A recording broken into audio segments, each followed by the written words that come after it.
Hello. It has been a long 3 weeks since we've taken a hiatus from Slammin' Stan. I was sailing on a big cruise ship, just kind of loving this organically induced ambient nights. On these ambient hills, the rocking of the cruise ship lullabying me to sleep. No sleep aids needed. Home again, home again. How I've missed this place. Although I had a great time eating the giant radioisotopic lobster that had Einsteinian intelligence, Panchovius fighting spirit, and the cleverness of Cara de Guion. There. Now that I've stumbled over almost everything I just said, it's great to be back. It's great to be doing Slam and Stan again. And great to be talking to you again, Alfredo. How have you been? Been good, Kurt. Kurt, I was going to ask you, did you have any time to watch AAA while on your trip? No, I surfed and surfed and surfed. You know, the only negative thing about a cruise ship is even though you have a number of channels, half of them are cruise ship channels that show you cheesy things like, you know, the previous night's entertainment on the cruise ship, you know, really bad comedy act or... So you saw a really bad comedy, but you missed Gronda. Well, that's really bad comedy right there. So I missed really bad comedy. You missed the Gronda show, which is coming to an end pretty soon. Coming to an end? On television. It's already come to an end and in real life now. Oh, now what's the story in real life? Groon XXX is gone from AAA. He was future endeavored. On the website. He claims, here's the story he said. He claims he was the one that wanted to leave, whereas AAA says that they just didn't have any reason to keep him. And has there been any inside scoop about what really went down? Well, they've interviewed Groon, and he's basically said that he was expecting to be on top as a main event guy, and not he. You know, this is one of the weird things because I know like a lot of people will point at Groon being the only guy that does this, but this happens quite frequently with luchadors, where they leave one place and they assume because they were higher in it somewhere else that they should be higher on their returning to the old promotion. And Groon came back in, I guess, the third or fourth match in the card, and he expected to be in the main event, wrestling against Dr. Wagner and Cibernetico and all those other guys. And then all of a sudden, I got distracted. Hold on, I forgot I lost my train of thought. Well, I'm sure. And then he basically said that part of the reason he was blaming a certain person in AAA, which I guess you would know who it is. Konnan? Yeah, pretty much. He's saying that he's taking over and he's giving all the foreign guys the top spots. It's hard to move up, and all the Mexicans are basically getting tossed aside. Which, I mean, you would think, okay, Groon saying it doesn't really mean much, but the last 2 weeks, did you hear who else left? No, I did not. Tirantes. No way. He's gone from AAA, and he's not saying anything, but apparently it came out that he was the booker for he was the promoter for the city that he's from. Mm-hmm. And they switched over to Joe Leader when all of a sudden they took the booking. Tirantes. Now, Am I correct in recalling that he has been there since day one? Yeah, him, Octagon. They were like the last. I think they're the last two remaining from the original group. Fascinating. So he's gone, and he basically didn't really, but I think he was pretty pissed off because Groon jumped to Perros Del Mal, and Tirantes jumped as well to Perros Del Mal. Wow. Now, and Groon, I mean, even though you kind of roll your eyes when you hear it coming from the mouth of Groon, but he is not the first person to complain that the foreigners are getting a larger push than the local wrestlers. But you know the great thing about Groon, he works, the position he was at in AAA, he debuts in Perros Del Mal, and what position is he? He's in the exact same position. Which is so funny because delusions of grandeur can be a funny thing. I know, and I always remember all those guys that when we would go to indie shows and they would talk about being in the main event on some new guy's show, showing up to the one place where that's a little more regular, and you're in the and it's like you're an indie wrestler. what's the big deal? I mean, because remember, there were a few guys who would bitch about that when we were at Arena Paraguayo. Yeah, Rudy Benegas, and I can't remember who else did it too. There were a couple of guys who did that. There were several people who had hissy fits. I like calling them hissy fits because it makes them look even bitchier. Yeah. Yeah. It's nice to know it happens both at the indie level and the top level. I can remember the first show I ever wrestled on was back in 1983. Uh-huh. And I can remember back then, even on indie levels, you'd hear all these opening bout wrestlers who nobody ever heard of, talking like, I've, been on the road, I've earned my spot, they better start moving me up. And I'm like, dude, we're in a boxing gym in Bell, California. Don't worry about your place on the card. Vince McMahon Sr. and Ole Anderson are not keeping tabs on who did the job at the Azteca gym. It's so funny because you always hear about all these guys thinking, and then when they try, like you said, when they go to indies, like the same thing just happened to Cibernetico. I mean, and it just cracks me up when I hear all these guys talk about how they're trying to find their position, and they're not going to get a higher place anywhere else. Like Groon isn't going to go to WWE. CMLL, no. I think CMLL has pretty much found their Groon. Their version of Groon, who happens to be actually, according to a lot of people, he's actually not as bad. Here's the review of Strongman's first couple of matches in CMLL. This is the review, okay? Okay. He's not as bad as Groon XXX. I'm almost scared to ask, was this from an individual reviewer, or did somebody actually print that in one of the magazines? Just various people who have seen him wrestle, they've actually said that he's not that bad. He's not as bad as Groon. Like they're saying, yeah, he's bad, but he's not as bad as Groon. Which I mean, because I had very low expectations when they showed the clips of him on CMLL. When all they would show is, if I recall, just a quick clothesline clip. They wouldn't show him tossing stuff. Yes. But you didn't TiVo any of the AAA stuff, right? I TiVoed nothing. I have been wrestling-wise completely off the map. I have not watched any snippets of Raw. I have watched no AAA. And are you in front of your computer? I am in front of my computer. Go to Lucha Blog. Go to the Cubs fan website. Okay, let's see. Cubs Go on his website, and you will see the funniest animated GIF of all time. Oh. Okay, cooperate, computer. Oh, is your computer working now? Or? Actually, this one is working. I'm on the little notebook downstairs. The computer upstairs. It's still screwing around with you? It's still screwing around. But Saturday, my brother-in-law, Antone the Ripper Viviano, is going to do a run-in. Oh, there you go. And repair the motherfucker. That has been giving us such grief for so long now. So, this little notebook thing I'm oddly getting addicted to. Elena bought it just for kicks before our computer started going south on us, and it's totally bitching. You just have to see that. That's all you have to see from AAA the last couple of weeks. The rest of the show's been horror. I mean, you could tell. Like I started when we were off the air for the last couple of weeks. Yes.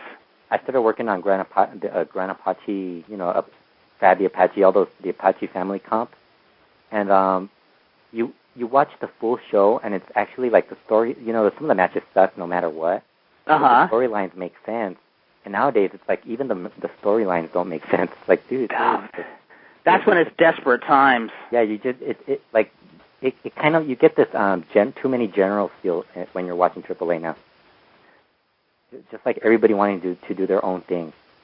That's where. Have you seen it yet? No, I haven't yet. Now I'm on the. What's taking you so long? It's the internet. Yeah, but I'm incompetent. Okay, I'm on the Lucha blog, the main page. Verano de Escándalo Part 2. It says. There's a little picture on the side. Can you see the picture on the side? The little picture? Are you talking about the little video clip there? Yeah, that little video clip. Look at it. Okay, pro tip, hook the arm. Uh-huh.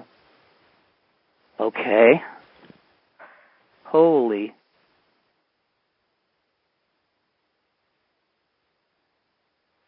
For those of you listening, the silence is for a reason. Yeah. Oh my God. Yeah, that's what I said. You have to see that like during the whole match. It's like the most retarded looking slam I've ever. He went for a backbreaker. He went for that backbreaker that the Luger, the torture rack. Yes. But somehow he slipped.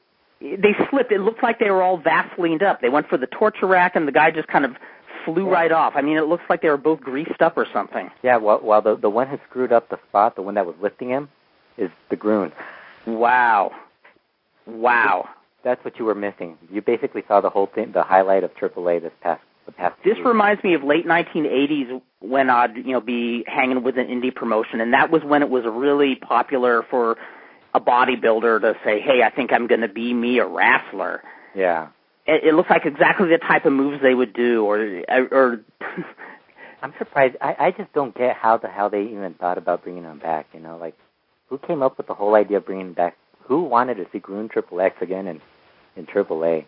Yeah, I would love to know the rationale. I wonder if when you're surrounded by wrestlers, you're on the road all the time, you're trying to come up with new ideas week by week. I wonder if there's something that we can't empathize with. I wonder if your mind not really snaps, but I wonder if you start thinking irrationally, like you start thinking desperation moves. It's like, remember when in WWF they brought back the NWO? Yeah. And it's like, Scott Hall's had such a bad track record, and there was no record of him cleaning up that track record. Yeah. If I recall, similar story with X-Pac, but they brought him back, and it was a disaster. X-Pac still gets the shot everywhere. I mean, he still shows up in AAA everyone. I guess he's going to do a tour in November, December in Europe. Then I guess he's going to come back to AAA again. Amazing. They're really. It is true that they are going more with foreigners, but at the same time, their undercard guys are starting to they're starting to switch over to the DTU type of guys. Like Extreme Wrestling. They had this one Extreme match, Chessman versus Charlie Manson. That was so it was so indie. You remember that match we went to where it was wife beater? Yes. That match. It was pretty much that. It was similar to that. It was one of those indie type of garbage wrestling matches where it's like, why are they doing this? And this is major league. It's like if Ryan Alvarez, wants to, he could write another Death of AAA. Of AAA or whatever name you're this promotion here. He could do the Rise and Fall, the Death of. Well, the Death of AAA. You just have to start with when Antonio Pena died. Yeah, exactly. That's pretty much where it all started to fall apart. Very true. Very true. I mean, you just watch how this. I think they had enough booking to last them like a year or two with Pena after he passed away. But right now, you're just seeing all this. Like Wagner has his faction. Cibernetico's brought his guys, although his guys usually don't show up because they're not allowed or for whatever reason. Then you have like these other guys doing all their own things. Then you have Alex Kozlov complaining about not having a belt. Yeah, Marco Corleone is in a worse position now than when he was with CMLL. Wow. Yeah, when I was a child, every week I looked forward to what was going to happen on the wrestling TV show next week. Yeah. Even when I started wrestling, when I was in my early 20s, I would check out all the wrestling programs each week to see what's going to happen on the program. Now, I don't give a rat's ass what's going to happen on the program. I want to get the Observer every week or hear Dr. Lucha on Brian Alvarez's show every other week to just hear about all the inane booking moves being done. It's like the wrestling they're presenting is not what fascinates me anymore. Speaking of inane booking and Dr. Lucha. Yes? Mistico's next title defense in Japan is against? Jushin Liger? No, Tiger Mask. Tiger Mask? Yeah. Tiger Mask 4 in a rematch. Yep, the rematch. Now we can. We'll have. When is his? I can't remember when his matchup is. We'll have Dr. Lucha call in that day. Okay, now we have to find video footage of this match ASAP as soon as it happens because we can have a debate. We'll have a point-counterpoint show where Dr. Lucha will rate it over 3 stars, and then you'll be the neutral. That's right. I'll play Switzerland. You'll be Switzerland in this whole thing. Well, if they don't do anything with this match, because the last match, I would buy the notion, if it was fed to me, that we just wanted to get the title off Tiger Mask and give it to Mistico, so we threw in a match. I mean, it's funny, when you read about title changes in the old NWA, which was supposed to be one of the classic wrestling promotions, you'll hear that some of the matches where the title changed weren't that great. Even Ric Flair admitted that when he won the belt from Dusty. So I would buy the notion in this match that, okay, get the belt off him to move the storyline. But then they're going straight with Tiger Mask 4 in a rematch? What? Here, I believe we have somebody who would like to debate at this very moment. Is it Dr. Lucha? It's going to be a 3-star match. I can guarantee you that. That's right. Except if you say 3 stars, I'm going to have to say 3.5 or 2.5, so we can keep the feud going. Look, wait a second. That match was 2 stars. I still say 3. I think they're going to continue the feud, have Mistico win, so he can drop it against somebody bigger in January. That's what I think. Probably be like. What the world really wants to know is, how much did Elena have to pay you to cut your hair before you took those pictures?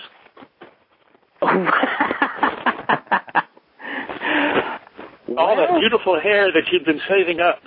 I know. I have actually been keeping my hair short for a while now, but I think it's for a limited time only. I think I hear the suburban caveman spirit calling me again, telling me, go woolly bully on us again. I'm starting to feel a little bit naked with this short hair all the time.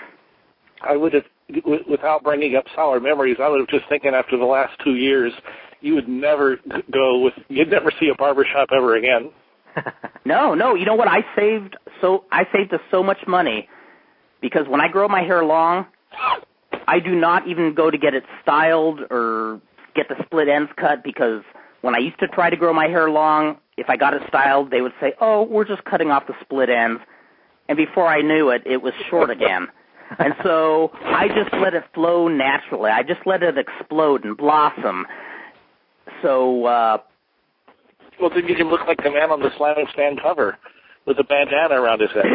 That's right. As long as I don't have his attitude, I'm happy with that. I mean, I got to be honest. I would not mind looking like Juventud Guerrera. I would not mind looking like him. I just don't want to act like him. Yes. I'm afraid, I hate to tell you both and myself as well, but those days are behind. Yep, I know. There are no pills. My metabolism has made it loud and clear that those days of hoping that maybe I could look like Rocky Horror, they're not going to happen. And they would have never happened unless I got on some juice. But I will say you and Helena look just absolutely healthy. Oh, thank you. Did you get to see the leaves? A wonderful. Did you get to see the leaves change? What's that? Did you get to see a lot of yellow and brown and gold leaves? Yes, we did. Got to see it for the first time, and I guess we came just in the nick of time because they had just started turning. And got to eat a lot of lobster, got to pose in front of the giant radioisotopic lobster in Rockland, Maine.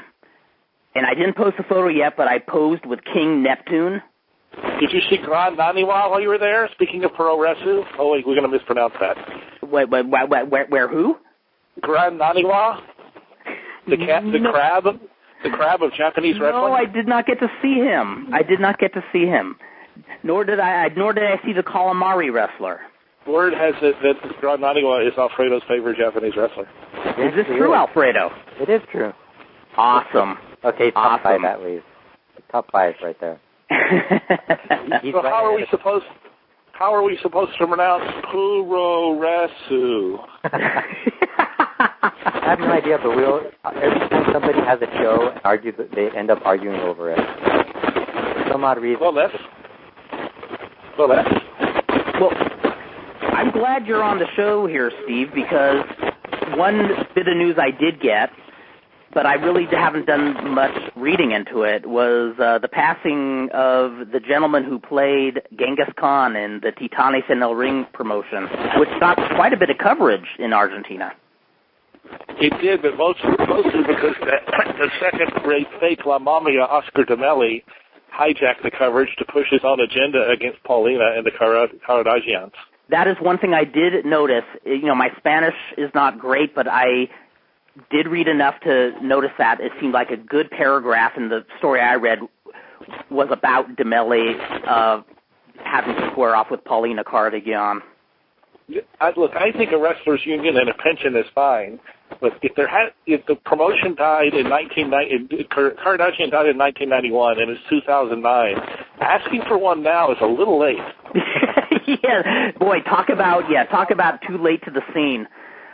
Caradagian is the only guy who really had Argentina wrestling up and running for any lengthy period of time, and that would have been the days to, you know, try to get a union going. The funny thing is, I remember once reading an interview, I want to say it was with Caballero Rojo, where he said we were probably owed some more stuff by Caradagian, and he said, you know, kind of chuckling, but we knew he was too clever. We could have done nothing legally. He was just too clever. He was one of the first people, if not maybe the first, that I know of, copyrighted gimmicks that he created. Oh, so he did copyright them? Yeah, he did. He owned all of them. That's yeah, he was an impressive character, and it wasn't until he passed away that Oscar D'Amelli started making all the noise. And I think, from the quote from Caballero Rojo, I think that's probably the reason why he knew that. You know, Caradagian, I mean, he was shifty, yes, but he is also a good legal maneuverer. Is that even a term? Legal maneuverer? Copyright characters? What is that? I'm Mexican. I don't know what that is. Well, we could ask the Santo family about that one. Neither Santo or Demon did until the families did until after the person who created it was dead. Yeah. See, they were smart. Well, with Genghis Khan, he's one of those fellows I think. Although it makes me wonder. Actually, if I may interrupt for just a second, Kurt, no it makes problem. me wonder then, if there weren't copyright claims, then how come we had, instead of Santo against Cavernario Galindo in the movies, why we had Samson against Caveman? Caveman Wellington. Wellington, it's like, yes. You know, you can translate it to English and come closer than that. Maybe there was some sort of copyright deal. There must have been. Caveman Wellington, and those English movies were all dubbed by the great K. Gordon Murray, who also took a lot of other classic Mexican movies like the Rene Cardonas version of Santa Claus, which was spoofed on Mystery Science Theater. What else did he do? I'm trying to remember if he did Johnny Sacco and his Flying Robot too. But K. Gordon Murray, he was the one who took a lot of those. Caveman Wellington. Caveman Wellington. I love that so much that if I ever am involved in promoting another show with Johnny Legend, even though we will be the only ones who understand it, we have to have Caveman Wellington on the show. Well, if you don't do it soon, I'll be old enough to play the gift. But you'd be perfect to play Caveman Wellington, because doesn't it sound like a caveman who should come in the ring wearing a monocle and who is actually dressed rather nicely and is a caveman, but he's the type who could have a cup of tea. Yeah, there you go. I could do that. I certainly am growing the hair long enough that I could afford to lose it down the line. Oh, that would be awesome. Well, we talked about, you coming down, coming up with something with the 10th anniversary of you heading to Southern California. We should make it a wrestling show, and, there we go. Well, that would be very interesting. Who holds the promoter's license? Dan Farron? Of course. Who else would hold it? Promoter. Dan Farron. He'll hold it. I'll pick his pocket, and then I'll be holding it. Then Johnny Legend will pick my pocket. He'll be holding it.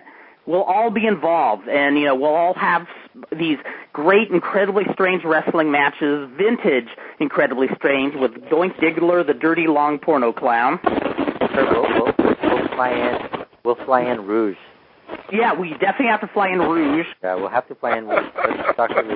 And then even then, he will be long on potential and short on ability. Yes, and we'll have to have his brother Touge Yes, of course.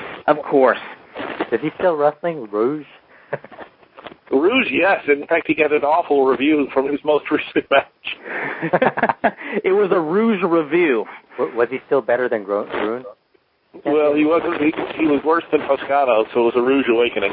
Yeah, that's got to be bad because Toscano's been really bad lately. Toscano Cena. Goes to Toscano being the ex-Tarzan boy, correct? Yeah, he's been really bad. I actually thought he was pretty cool. I have to ask Fredo because I must have missed this somewhere, but anywhere have they explained Alex Kozlov on TV, on AAA TV? I just saw him pop up on one of the results on the upcoming shows. That's all. Yes, he just literally, and that's true. He just literally popped up without explanation. I went on their website. There was nothing on it. They just said that he's on there, and I was like, what the hell? They didn't have him like meet with the Rodons, do an angle where he'd ask for his job back or something. There was nothing else beyond that. Yeah, I was thinking I missed something, but if you haven't seen it and I haven't seen it, then wow. Kurt hasn't Steve, seen it. I was wondering, could we get you to call us right back? Because for some reason we're getting a lot of snow on your connection. Yes, actually I will, but I'll call back in about 15 minutes. Okay, is that cool? Because we want to talk to you more about several subjects. 15 or 20 minutes, and then 15 or 20 minutes. We'll be on the air. But if you for some reason we're getting a lot of static, I don't know why. Okay. So you'll call us back. You won't leave us stranded, right? He's gone. Oh! He's gone. He just boy, you off, Kurt. I sure did it good this time. Now we do have to have a match together. What he was saying about Kozlov, all of a sudden they just put him in an upcoming show, but I did not see him. Like they didn't do an angle or anything. There was nothing on TV where they explained that he was coming back. I'm guessing they're going to show the little protest he had on one of those Noti Triple A's or something. I'm assuming, but they didn't do anything. They didn't do anything. Like they just had him on there all of a sudden. Wow. I'm okay. I have to start following AAA and start reading all the news on AAA regularly, just because the dysfunctional family situation is so fascinating. That's where they're missing Pena the most. Because he used to, even though the matches were horrible, they had the same guys that were there back then with Cibernetico, but you always knew there was, he would always give you what was going to happen next.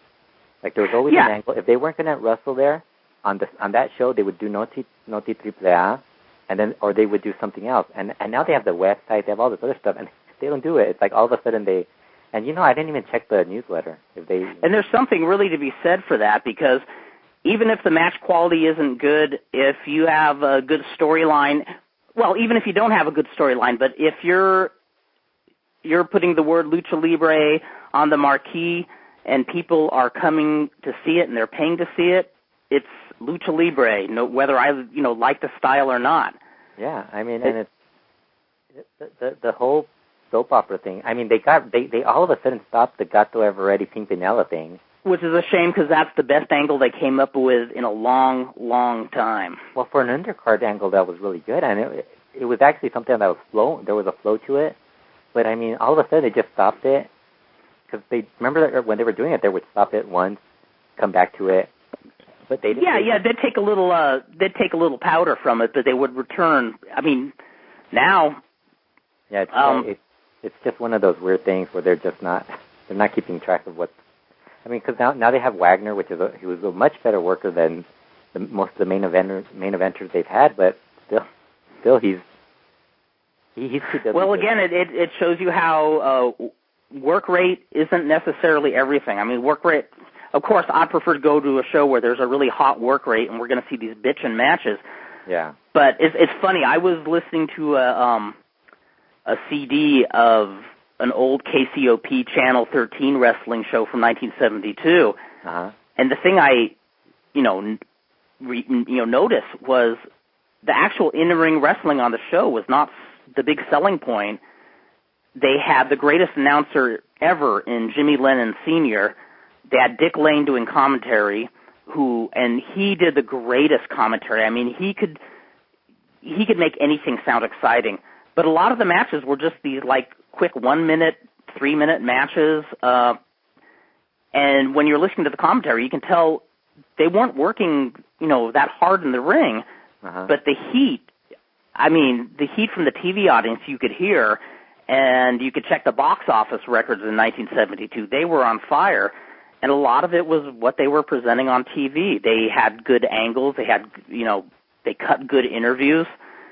They had some really good workers, but I don't think that was the main selling point. I think they had good storylines week by week, plus just you could even have terrible storylines, but with Dick Lane narrating it, he could be narrating the work being done in a sewage treatment plant and make it sound exciting. He'd make you buy a ticket just to watch, the sludge and garbage being processed. Well, see, that's I think what's going on with AAA is it's kind of like TNA now, because TNA has that habit of doing that sort of thing where they'll rush stuff and all of a sudden they'll skip, like they'll go from point A to point B.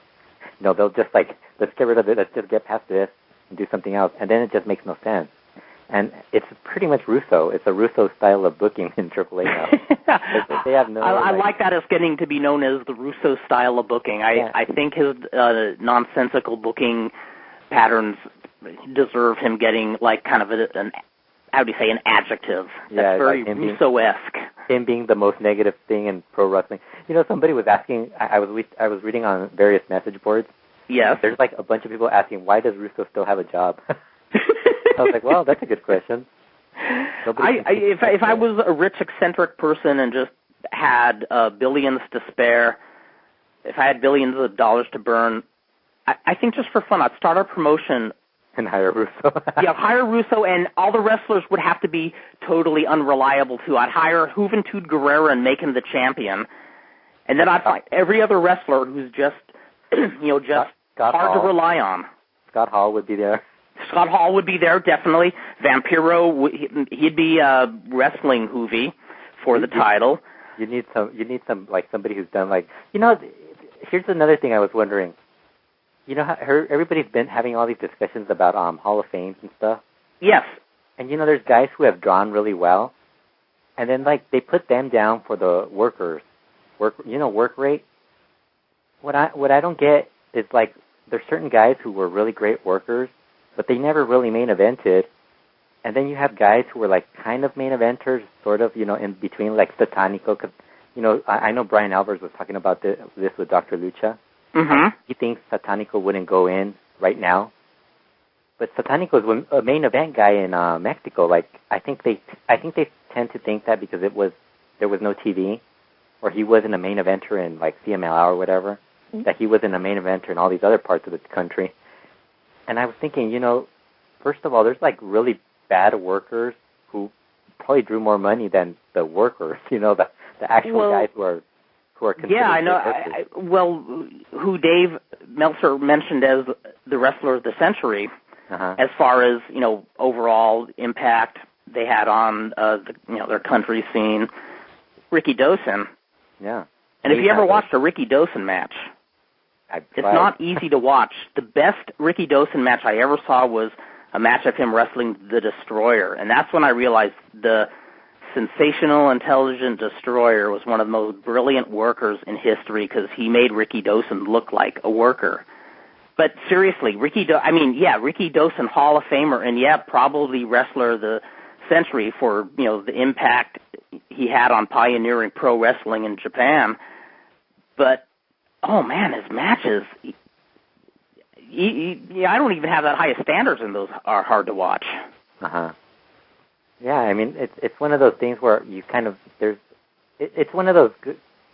That's one of the things that's really the only thing I wonder about with the Hall of Fame and all those different things, because you're considering work rate, and then you're considering all this other stuff like drawing ability, and then you don't have like Cien Caras in the Hall of Fame, who happens to be like one of the, when you compare what he did to Conan, I mean, he has more.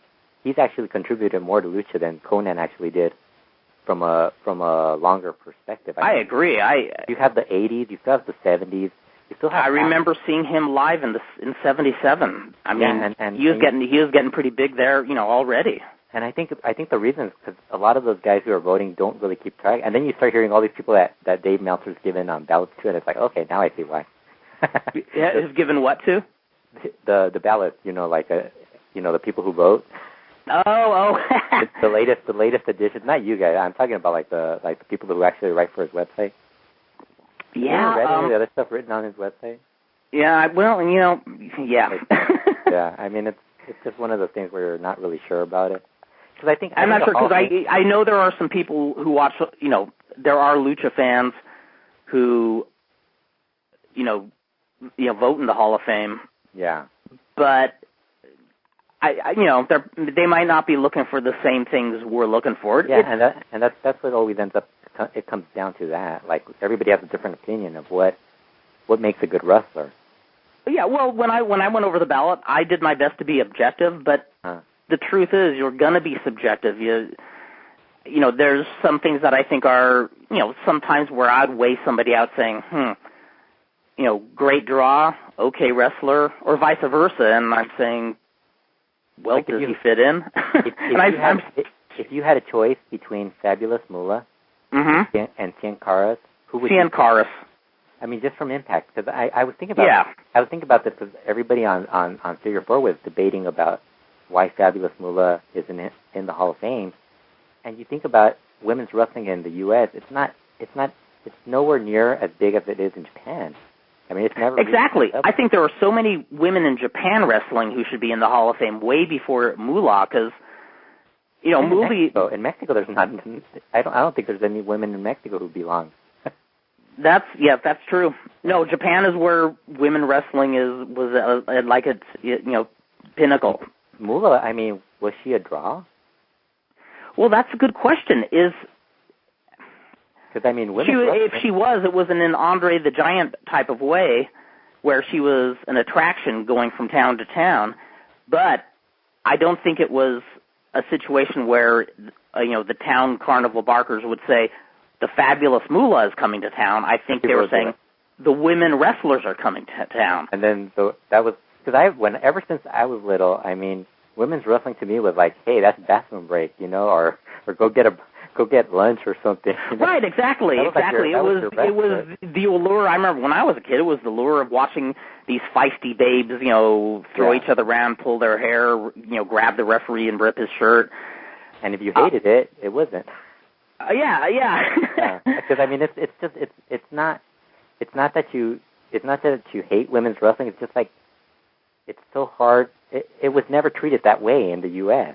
No, it wasn't. And again, I mean, putting Moolah in the Hall of Fame, it's almost like putting the person in the Hall of Fame who happened to get the best political hand in women wrestling. Yeah. I mean, I don't think she would have been that big a deal if she didn't have full political control. Yeah. Over booking women wrestlers. And, I mean, there's something to be said for what she did. That wasn't easy, because Mildred Burke tried to do the same thing. Mildred Burke had her own troupe of wrestlers, but Mildred Burke had a very bad business mind, had a very poor, way of, doing a corporate battle. Certain people just aren't good at business. Exactly, and so something does have to be said for Moolah doing that, but I don't think that necessarily makes her a Hall of Fame member. I mean, I've said it before, and I said it again, my vote was no fucking way above almost everybody, and I didn't dislike Moolah. Because I think you could still come up with more Japanese women than you can actually Moolah. I mean, just from my... Yeah, I would say that. My view on women's wrestling, I never disliked it, but I was never into it. But my view on women's wrestling completely changed in 1985 when I got a Japanese tape, and I thought it was full of Inoki and Baba matches. And what I saw was the first battle of the Crush Girls between Chigusa Nagayo and Leona Sasuka. And I was watching it with my brother-in-law, Amph, and our jaws hit the floor. Not just at the awesome work rate, but this was 1985 where you didn't have too many close 3 counts, like a lot of close finishes.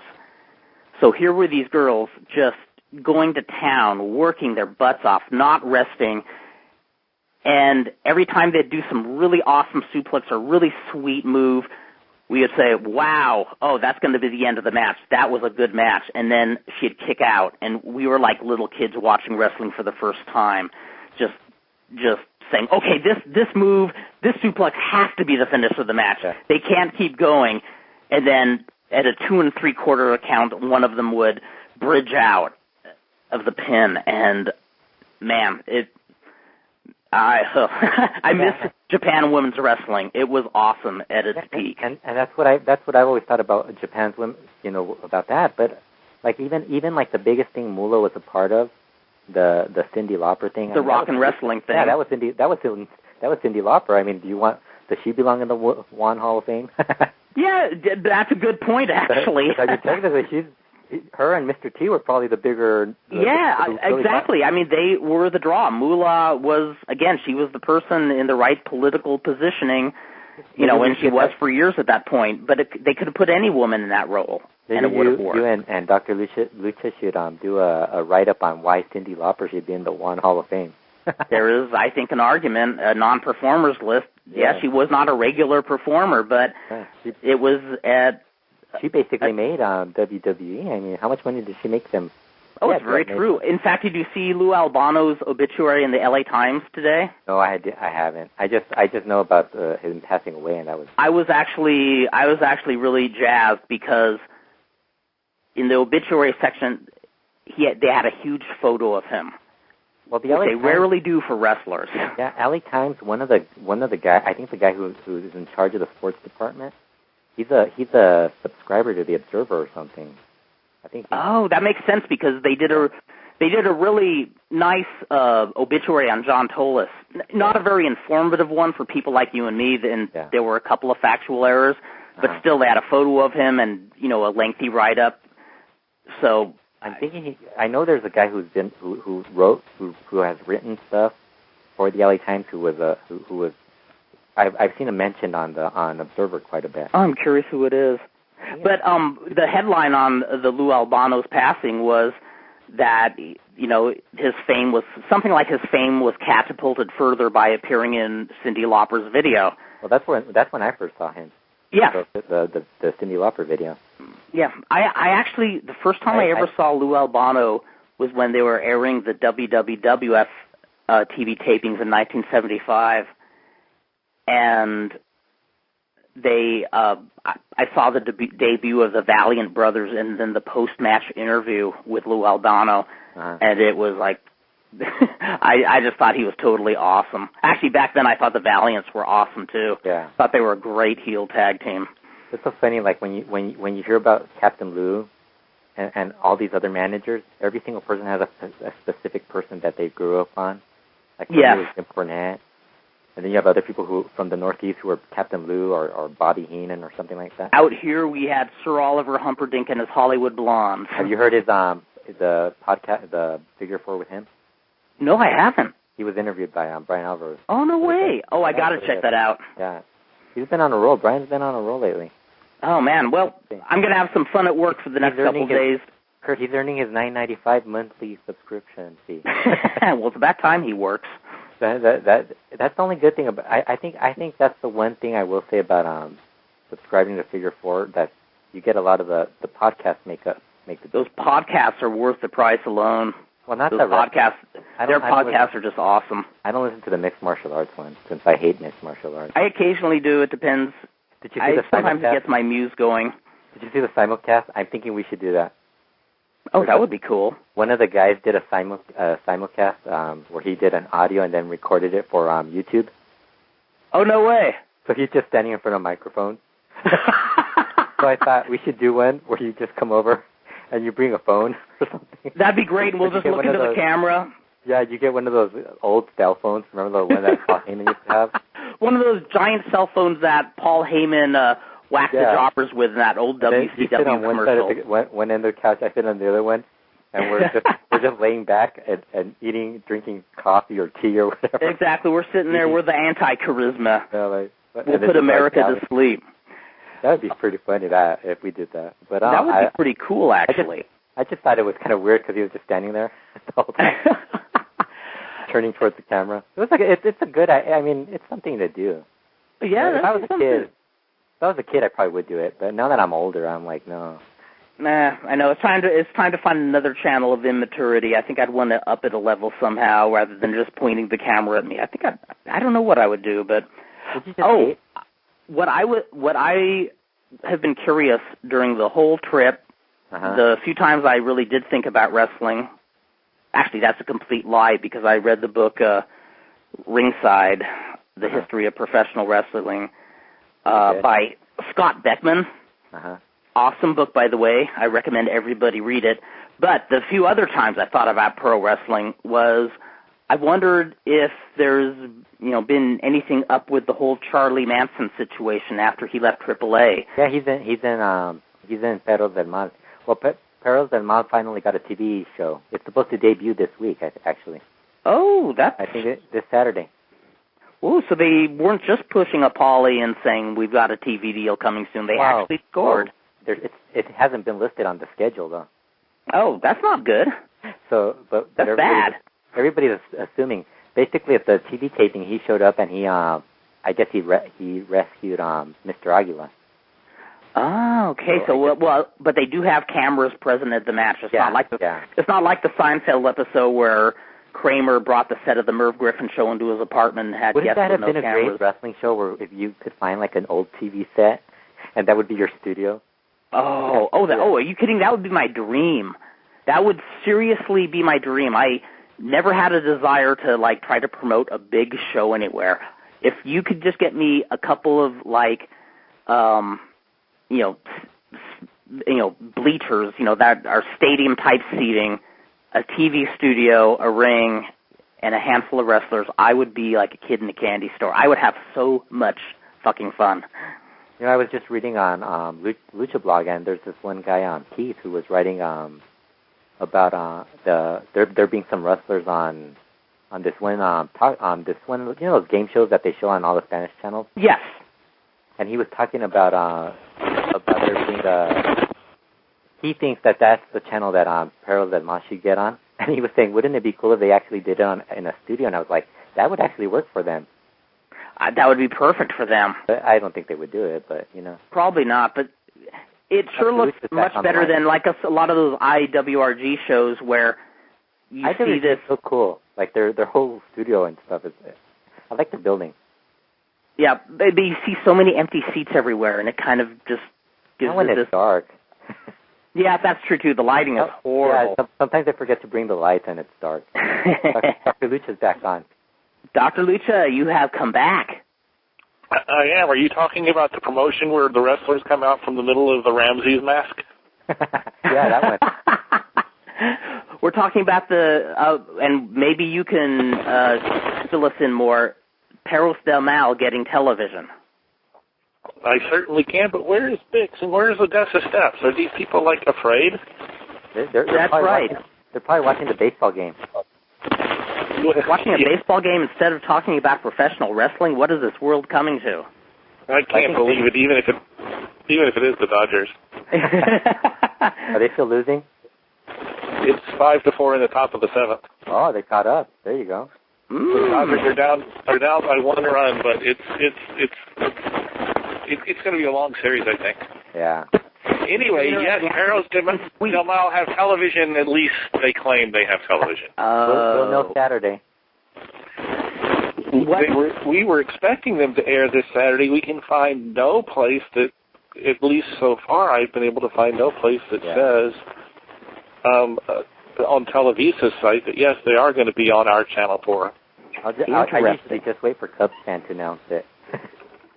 He always by the way, anybody who wants this thing, take me out to the ball game. It's now the seventh inning stretch. Why is there no semifinal stretch in wrestling where you can all sing something like the Lucha Libre theme? Yeah, los luchadores. Estaban los cuatro rudos. Ídolos de la afición. Maybe we should write this in NLL. Root for Vandal Drummond. That's right. Yeah, well, root for Vandal Drummond. That sounds melodic, it would work doesn't with it? Rouge. Kurt, it would work with Rouge. Yeah, root for Rouge. Yeah. Rouge. And his brother Touge. Touge. Well, and his sister Douche. Well, it's un, dos, tres palmadas at the old Lucha Libre show. Steve, any Captain Lou memories? Well, I did, in fact, take out a safety pin, which I happened to have at work, and a rubber band, and stuck it through my cheek for a few seconds yesterday. Yeah. That was your tribute. After the Brian Alvarez broadcast, because Lord knows if I just mess up my hair, I can do the hair pretty well. So Brian wasn't wrong in calling him Dr. Lou? No, no, he's not that. That's not. I look like my Facebook picture. That's all I can say. Scary enough to say, but yeah, my memories were that he always seemed so New York to me, because when I grew up in the South, he was so different from the managers, way different from the managers had. I think he was the first WWF manager I ever saw when they aired WWF here in 1975. I was telling Fredo a little earlier. He was managing the Valiants, and it was unlike anything, like any Humperdinck I've ever seen or any J.C. Dykes. J.C. Dykes was the first one I had, and then I had Dandy Jack Crawford. But you know who got Captain Lou over for me? And it's a sad thing that there's no more room in this wrestling business, or in the U.S. at least, for him, is Bill Apter. Yeah. Because before I ever saw a Lou Albano match, I knew all about him from his antics as covered by Bill Apter. Yes, this is true. Yeah, they did. A lot of them got a lot of coverage. I mean, the trio of managers was almost more prolific than the wrestlers themselves sometimes. The whole trio. Grand Wizard and Ernie Roth and... In fact, of those three, Lou Albano, Ernie Roth, and Freddie Blassie, did you have a particular favorite of those three? Well, because of the Sheik throwing fire and I being a kid, that was the one I was scared to hope would never come to our territory. Yeah, awesome. I was in that, curious position of being this little kid watching LA wrestling and Freddie Blassie coming on TV and telling people how much he loves them, and how great it is to be here in Los Angeles again. And then later in the evening, I'd turn on the WWF tapings and you'd see Freddie Blassie cursing out the fans and beating the jobber with a cane. And it was the first time I ever saw somebody, be a face and a heel in the same evening. And how old were you at that time? I think I was about 12. Although I love the way the Apter mags would actually address the issue. They would, they have some question and answer thing, like, why are you so nice in Los Angeles and so mean when you were in New York? And the quote was, because morons and idiots live in New York. The beautiful people live in California. Well, that's one way to put it. Yeah, Sheik looked like Sheik and Roth looked like they were crazy. Blassie looked like he would break your neck, and Albano just looked like he was a comedian out there having fun. Yeah, exactly. He was the chaos of the three of them. And as I remember correctly, Blassie specifically managed the foreign menace heels. Now, I want to know why baseball gets a good name like this instead of wrestling, but the guy currently pitching for the Phillies is his last name is truly Bastardo. Oh, Bastardo? No. And there's no El Bastardo in Lucha Libre. There was in Hadco Plaza. My favorite... Was there really? Yeah, there was an opening wrestler called El Bastardo in 1978. As a babyface, I'm sure. I have no idea. That was, my parents would have never let me go into the neighborhood where Hadco Plaza was, so I had to just settle for going to the library, taking the edition of La Piñón and looking at the advertisements for Hadco Plaza and dreaming of the day I could go see Lucha Libre there. Well, if they were with you when you got in the car now, they would still never let you go in the neighborhood. No, they wouldn't. It can't be as bad as Mexico, like Sarah Del Rey said. No, actually, when we went to Hadco Plaza, I wouldn't actually go for a walk in the neighborhood at night, but our car was always safe there.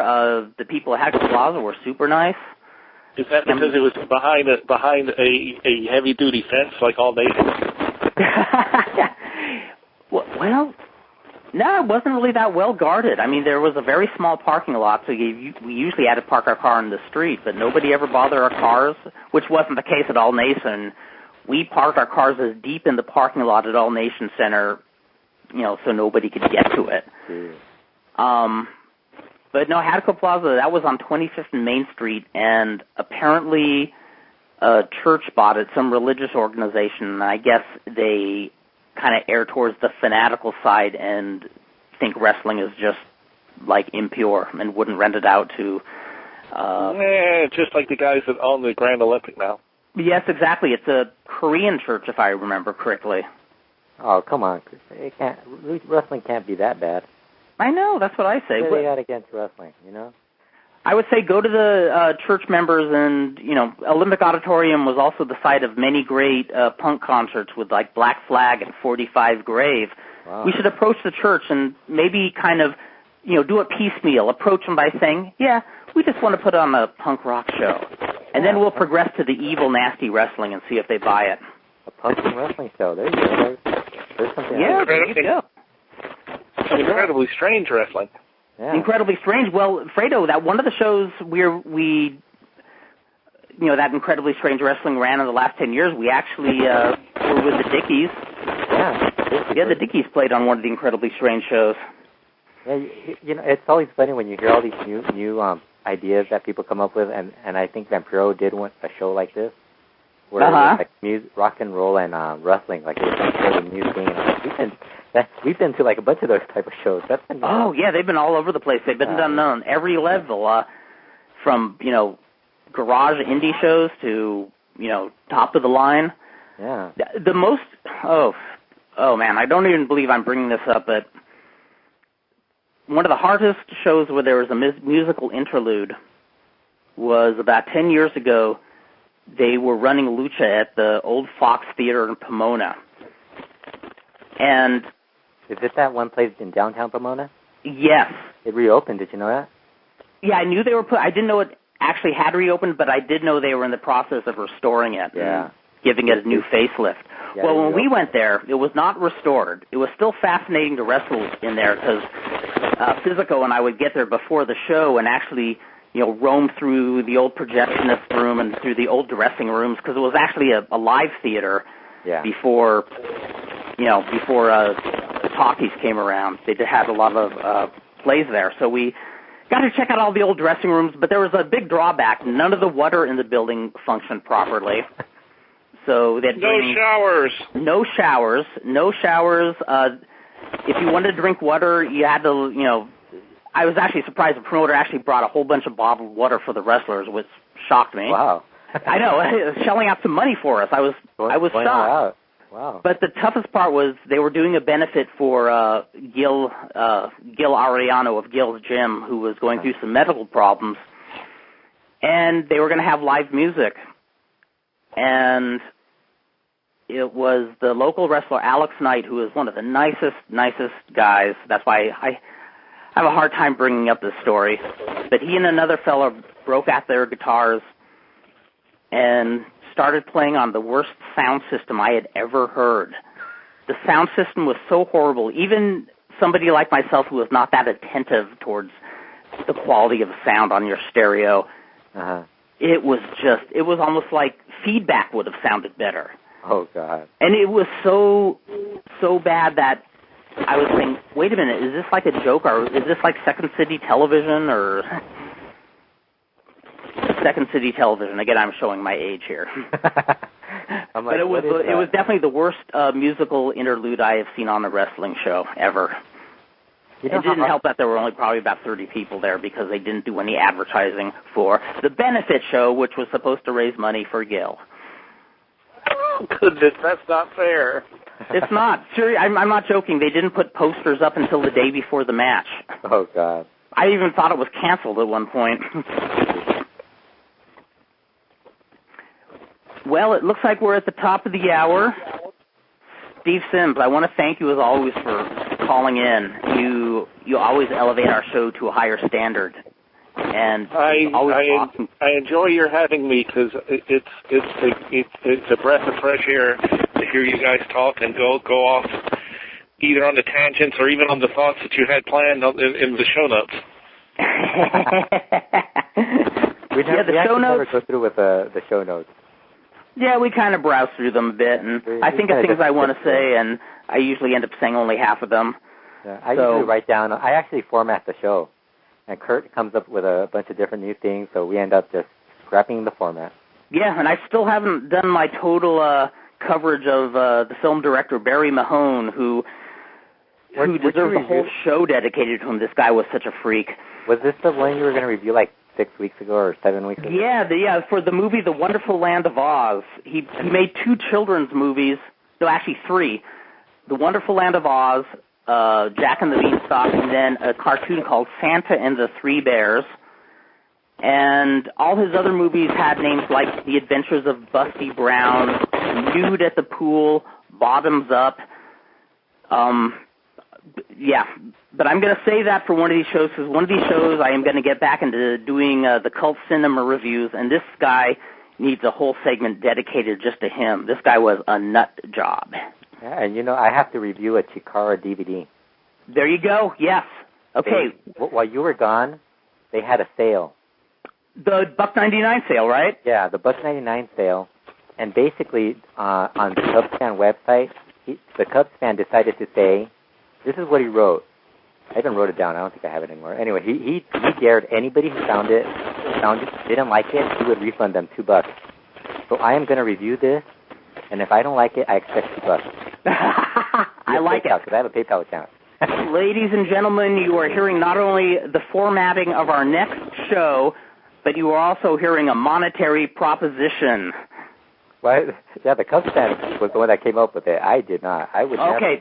I will never. Well, then we want to thank the Cubs fan. I will never. This is something you have to learn from anybody who's been in wrestling. You never offer refunds. Yeah, this is true. Or discounts. Yeah, this is true too. Yeah, you offer them discounts, they're going to want another discount. We've seen what happens with CMLL now. So. We'll have to talk about that next week too. Next week. Okay, so ladies and gentlemen, next week we're going to focus on Chikara Wrestling, the film career, the legacy of Barry Mahone, and, well, Steve, if you call in, what do you want to talk about? I'll just tell you which mid-carder lost his mask at Arena Mexico this week. That would be awesome. And the hair match. That would be awesome. And there's a hair match, too. I'm guessing it's Tigre Blanco, but we'll see. Oh, I hope well, it's not one seriously, of the guys any Thursday that you are free, Steve, we always enjoy having you on. You are like the fountain of knowledge when it comes to lucha libre. Man, I always wanted to be a fountain of misinformation too. That's what I am. That's kind of my moniker, you know. That's perfect. Okay, well, that will do it for another edition of Slam and Stan. We will be back on next Thursday night. I am looking forward to it. It is so good to be back home and, back doing this for the mini masses who listen to us. Mini masses as far as a small amount of people as opposed to masses of small people. So, but we like small people too. And we like giants also. And we like big lizards, Godzilla monsters. But until the next show of Slam and Stan, remember, if you are walking down a street in Southern California and you see a bright light shooting across the night sky, it is not a shooting star. It is one heavenly handful of Moncel's powder. See you next Thursday, my babies. Take care.